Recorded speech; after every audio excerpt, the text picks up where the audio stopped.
Hi guys, welcome to Design Technology TV. This is just a very quick video talking about the ways in which you should be submitting work and how you are going to get feedback and how it's going to be marked. The important thing here is that you understand what it is you're working towards and what you can expect as we move through the course. So we're looking at feedback and then the marking that you're going to get. This is all going to be based around each of the different strands. So here we're seeing 1.1, which is feasibility. As we've talked about before, this is broken into 5 mark bands. And what will happen is that as you get marks, you will find that you move up through the mark bands. Now, importantly, the sections are anywhere between 13 and 25 marks.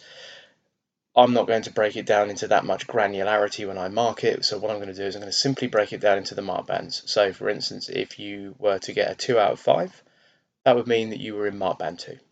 What will then happen is that you might then get a 3 out of 5, which means you've moved from 2 to mark band 3. So it's important that you understand how this is going to progress.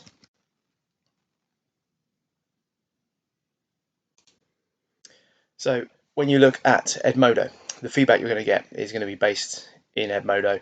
You'll notice that what happens is you get the title of what's being expected, and then after the title we then have a series of numbers. Now they're almost always 5 because it's always out of 5 mark bands. Here we've got the feasibility and brief, which is a 5 and 5.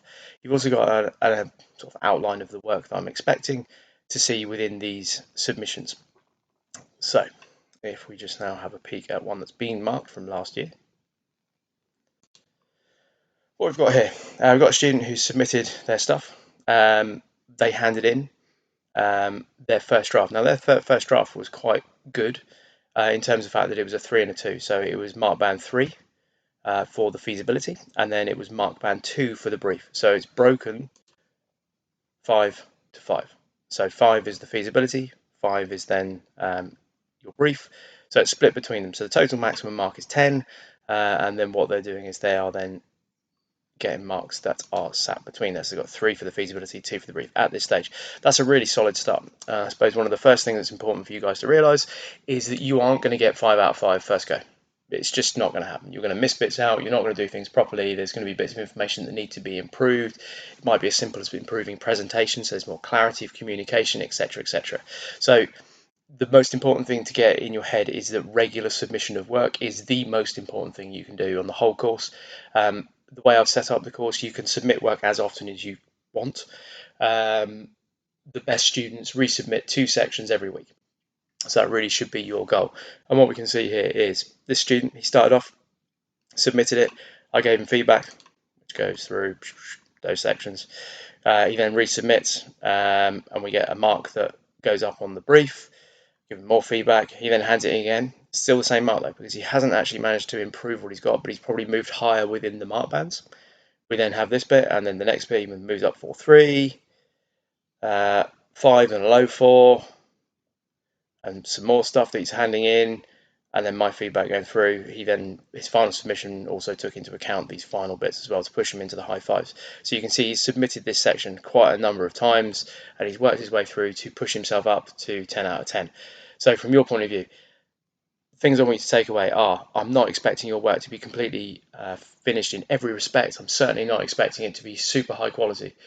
What I am hoping that you do will submit. So we have students who are really strong students and they submit routinely, like this student I've just shown you, they get 10 out of 10.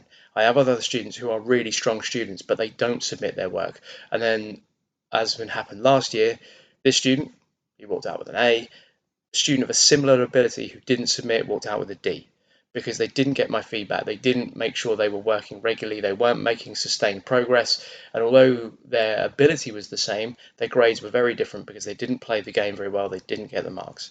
So from your point of view, really take that on board. If you want a decent grade in design technology, you need to start submitting stuff and get it in place that you submit stuff 1 or 2 sections every week. That will then allow me to give you feedback. You can see you're making progress. You can watch those marks gently tick up to the higher mark bands. Obviously, we can discuss the smaller details if you don't understand what I'm saying in my feedback, but it will allow you then to progress and get those higher marks at the end of the course. Another thing that's really important as well, my feedback. Ofqual guidance says that I am not allowed to give you specific bits of information, so I can't tell you precisely exactly what to do. I can't tell you to do certain things. You can't do X to get X. What I'll do is I'll guide you generally. So what I use quite often a pro forma. So it's basically an just a standard piece of information where I've got it on a PowerPoint slide, and I copy and paste quotes from that into your feedback. That means you have to do a little bit of digging to work out why I'm saying what I'm saying. There might be something that says there's not enough sketches, and you'll look at your feedback and go, well, I haven't done any sketches. Well, that's saying what I'm saying. So you have to sort of read around it slightly. If ever you're not sure, you're more than welcome to have an email conversation with me to try and clarify what's going on. But you need to make sure that you're reading the information you're doing and the feedback I'm giving you, and then you're acting upon it. Okay, so hopefully that's been useful. Thanks for watching DTTV. Like and subscribe as always.